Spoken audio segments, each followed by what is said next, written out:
पियक्कड़ बहू। कंचन के बेटे ऋषि की शादी कहीं नहीं हो रही थी। एक तो ऋषि मोटा, ऊपर से कमाई भी कोई खास नहीं। लेकिन कंचन को तो शौक था मॉडर्न बहू लाने का, और उसे एक दिन ऐसी लड़की मिल भी जाती है। हमें तो आपका ऋषि बहुत पसंद है, लेकिन मैं आपको साफ साफ बता देती हूँ, मेरी बेटी के शौक थोड़े से अलग है बहन जी। अरे बहन, हमें सब पसंद है। आपकी प्रियंका जैसी लड़की की तलाश मुझे कब से थी।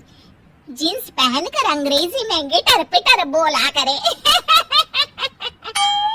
अरे बहन, जरा सुन तो लो, मेरी बेटी के शौक क्या क्या है। अरे नहीं नहीं बहन, बस लड़की को देख लिया तो सब कुछ देख लिया। आप ना शादी की तैयारी करो, और वो जरा सामान की लिस्ट भी दी है ना मैंने। हाँ बहन जी, सारा सामान शादी से एक दिन पहले ही आपके दरवाजे आ जाएगा। मजा आ गया, मजा आ गया। अब तो बस आप शादी की तैयारी करो। प्रियंका के माता पिता के जाने के बाद कंचन का पति उससे कहता है, अरे भाग्यवान, तुम तो कुछ ज्यादा ही जल्दी दिखा रही थी शादी की। अरे बोलने तो देती, लड़की की माँ क्या बोलना चाह रही थी। अरे आप चुप रहिए जी, कुछ पता भी है आपको, बस मुफ्त में बोले जा रहे हैं। मेरी दोस्त शशि की बहू देखी, लंबी पतली और पढ़ी लिखी, हजारों में कमाई और संस्कारी भी। अरे पर जब वो मेरी बहू देखेगी तो जल भुन जाएगी। लेकिन तुम तो शादी ऋषि के लिए कर रही हो ना, या शशि के लिए? तुम्हारा लड़का कुछ कमाता भी नहीं है, और शरीर भी भगवान की दुआ से फूलता ही जा रहा है। फिर बोले आप, हैं? फिर बोले आप। मैंने कहा ना, प्रियंका जैसी जींस पहनकर अंग्रेजी झाड़ने वाली बहू किस्मत वालों को ही मिलती है। चुप रहिए आप।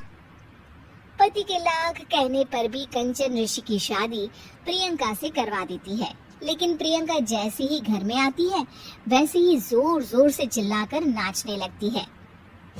आज मेरी यार की शादी है, आज मेरी यार की शादी है, अरे नाचो ना नाचो। आज मेरी यार की शादी है। कंचन, उसका पति और ऋषि ये देखकर हैरान रह जाते हैं। लग रहा है बहू को शादी की बड़ी खुशी है। हाँ हाँ, बहू क्यों नहीं, हम भी नाचेंगे। अरे नाचो नाचो जी, मुंह क्या देख रहे हो, चलो चलो नाचो, बहू कह रही है। कंचन ये कहकर प्रियंका के साथ नाचने लगती है। ऋषि और उसके पिता वहाँ से चले जाते हैं। अगले दिन कंचन अपनी सहेलियों को प्रियंका से मिलवाने के लिए घर बुलाती है, जहाँ शशि भी आती है। अरे शशि, कैसी हो? मैं ना तुम्हें प्रियंका से मिलवाती हूँ। अरे सच में बहुत ही एडवांस सोच की लड़की है, कितने मॉडर्न ख्यालात है उसके, पता है तुम्हें? अरे हाँ कंचन, जरूर, बच्चों की शादी अच्छी ही होनी चाहिए। और वैसे भी तुझे तो शुरू से ही ऊंचे ख्याल की बहू चाहिए थी। तभी कंचन की सहेली कहती है, अरे कंचन बुलाओ ना प्रियंका को, हम भी मिल ले। अरे बहू प्रियंका, जरा बाहर तो आना।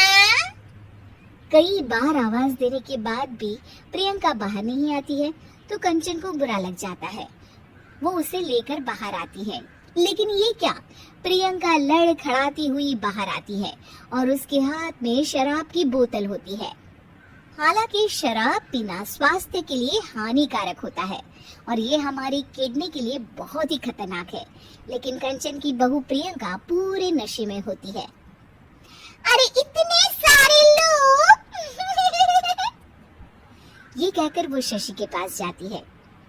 आंटी जी, पत्ते खेलेंगी, पत्ते। अरे दूर हो, दूर हो, तुम्हारे मुंह से तो शराब की बदबू आ रही है। अरे कंचन, माना तुम्हें मॉडर्न बहू चाहिए, लेकिन आधुनिकता का मतलब ये तो नहीं ना। बुरा न मानना कंचन, तुम्हें पता था कि तुम्हारे बेटी की कमाई और शरीर दोनों ही ठीक नहीं है, तो तुम्हें उसी हिसाब के लड़के से शादी करवानी चाहिए थी। ऐसा कहकर सभी औरतें वहाँ से चली जाती है। तभी प्रियंका की माँ कंचन के घर आती है। अरे बहन जी, बड़ी चालाक निकली आप तो। बिना बताए अपनी पियक्कड़ बेटी मेरे लायक बेटे के गले में बांध दी। और हाय, बड़ी आई बिना बताए। उस दिन जब मैं ये बात बता रही थी तो तुम तो सुनने को भी तैयार नहीं थी। अब भुगतो तुम। ये कहकर वो वहां से वापस चली जाती है। सबके जाने के बाद कंचन अपना सर पकड़ लेती है।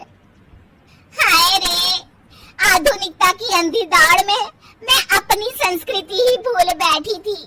अब तो राम ही बचाए मुझे।